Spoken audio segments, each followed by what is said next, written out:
Greetings, everyone. Hey, how you doing? It's Matt Sella. Today, we are doing a spoiler talk review for The Owl House, Season 2, Episode 2, dubbed Escaping Expulsion. That's right, folks. We're going to talk more about The Owl House, because gosh dingy darn it, we enjoy this show so much. But when I say we, I actually do mean we, because I'm joined here with my good friend of mine via satellite radio. It's the ever-stupendous, often misunderstood, Marcello the Magnificent Marc. How you doing out there, Marc? I am alive. And well?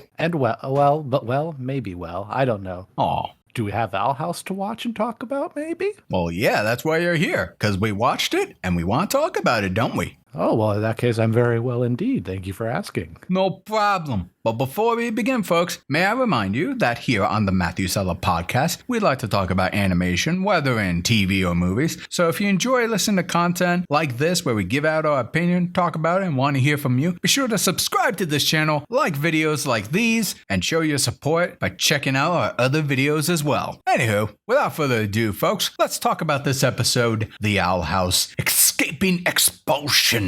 What is it generally all about? Well, when Amity Blight's parents get Luce, Willow and Gus expelled from Hexside, Luce strikes a dangerous deal with them to get back into school, leaving Luce in a risky situation where Amity has to go and save her Luce. And that's the general synopsis of this episode. Now, Marc, why don't you let the fine folks know what were some of your takeaways from this episode? Ooh, well, God, where to begin? First of all, Amity's parents are jerks we expected them to be, but not in the way I expected them to be. I kind of expected more of an old money feel, but I would say this is much more of entrepreneurial, nouveau riche kind. They're definitely enterprising and capitalist in many ways, and I liked it. Her dad is a bit of a scatterbrain, but when he's actually focused in, and he's actually kind of intimidating and scary, even to his wife, who is very overbearing, and it's cool. I like it. They're terrible. I hate them. I love them. There's just a bunch of cute stuff with Amity and Luce in this episode. The abominations are kind of cool.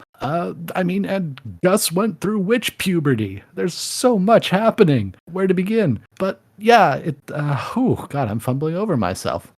And poor Principal Bump. He just wants his students back in class because he misses them. Just good stuff all around. But yeah, we find out Amity's parents make abominations. This makes sense as to why Amity was so obsessed with abominations and really proficient in it. And they're trying to sell them as, quote unquote, a security system, but also, so civilians can have a private standing army. And you don't really think that's something Emperor Belos would be cool with in a dictatorship society. And spoiler alert, he's not. But it was cool that I actually was at least acknowledged. I feel good for Amity for kind of standing up for herself a lot in this. The twins are back. I love them. And Matt, I know a thing you talked about with me earlier was the discussion of the glyphs and Ida and Lilith learning them and Hootie and King being in charge, and Hootie and Lilith are friends and all this stuff, but also just the combination of the glyphs. What did you think? Yeah, kind of jumping into the B plot, what I enjoyed about that is we got to explore more about Luce, she obviously cannot perform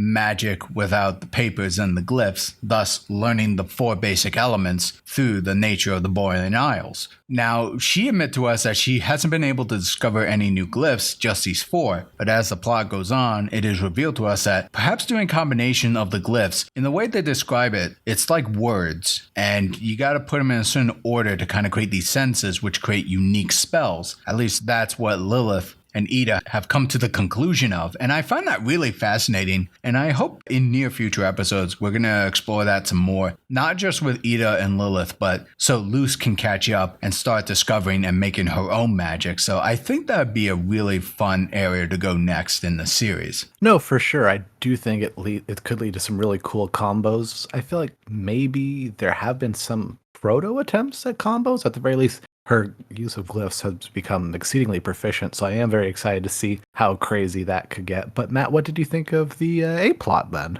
So I really liked this episode. We got to see more of Amity and Luce's relationship go on in this series. However, my overall problem with the episode, and again, I liked it, folks. I enjoyed it, but I wish the visual acting, quote unquote, was a little bit more subtle in some areas. Like, I liked some of the character expressions going on. Like, I'll give you a couple examples where I feel like where they could have been a little bit more sly about some of the expressions here. Like when Willow got expelled from school, she was grounded by her fathers. They like scolded her a little bit and then left her in her room. But then Gus called Willow out and said like, hey, we're going to go try to talk to whatever and like get back into school. Come with us. And as she was about to like escape through the window, door opens and one of her fathers comes in about to say something, sees what she's up to, but then he goes, shh, smiles and like closes the door, which I like the gesture overall, but I feel like they could have been a little bit more subtle instead of doing the cartoonish shh thing. Another example of what I wish was more subtle was the principal himself. Like,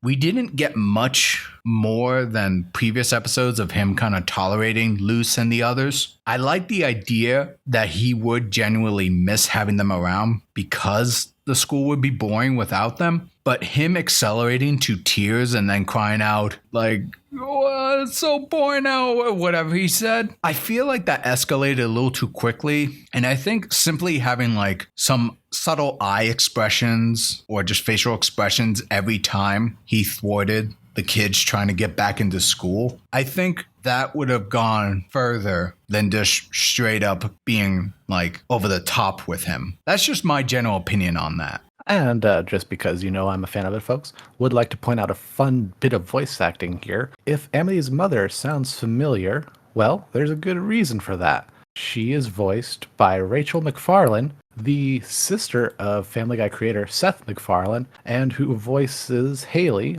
on his show American Dad. Wow, well, there you go. A little fun trivia for you there. You got your Fox in my Disney. Or 20th Century Studios now. That's correct. But yeah, like I was saying before about my criticism of the episode, there is one other thing. Now, I really do like the relation between Luce and Amity. I think that's a really cute little potential love connection there. However, I found it a little out of character for Luce in one character reaction where she was helping Amity's mother pitch this golem security thing, and she was getting her ass kicked by this creature, which I don't know how the hell that's legal, but it gets to such a bad point where her life is legitimately in danger, and then Amity comes in saying, you leave my Luce alone, or something like that. Helps her out, brings her up back on her feet, and then I don't remember if they were surrounded by other golem monsters or not, but they go back to back, ready for a fight. They look at each other, and I correctly assume Amity would kind of like be blush face and like look to the side a little bit, but Luce also did the same thing, and I thought that was a little bit out of character for Luce because to me, she always felt very confident in herself, especially building upon and helping her friends like express themselves more comfortably. Like, I would say like if she kind of like kept a little smirk or smile and did the same expression of like sad little eyes looking to the side and still blushing, I feel like that would have worked more closely than her like doing like the very shy expression type thing. But that's a nitpick. It doesn't like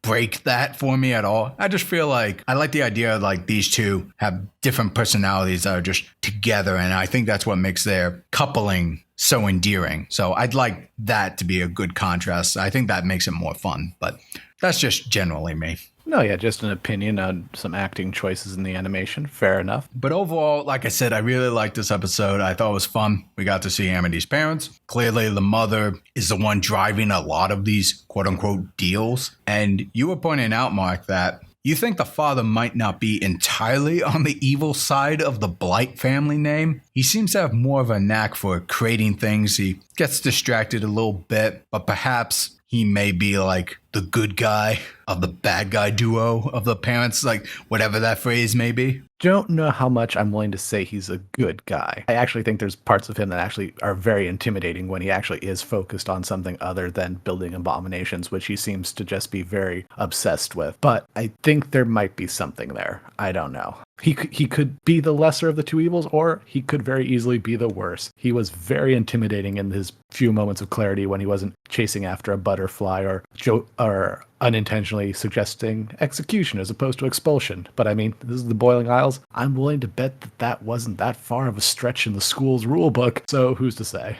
No, very true. We've only seen one episode with them as a forefront force. I think this season's definitely going to explore them more and see if there really is a divide between the two. Well, folks, you heard our opinion, but now we want to hear yours. Let us know in the comment section below. What did you think of The Owl House Season 2, Episode 2, Escaping Expulsion? Did you like it? Did you not like it? Share your thoughts. Join the conversation. Be sure to like, share, subscribe, ring that bell to be notified when new videos drop. And if you want to support me directly, consider going to my Patreon. And if you want to watch me do some animation, check me out on Twitch. I usually stream every Saturday or Sunday. Links are in the description below. This is Matt Sella. This is Mark. Thanking you all for tuning in.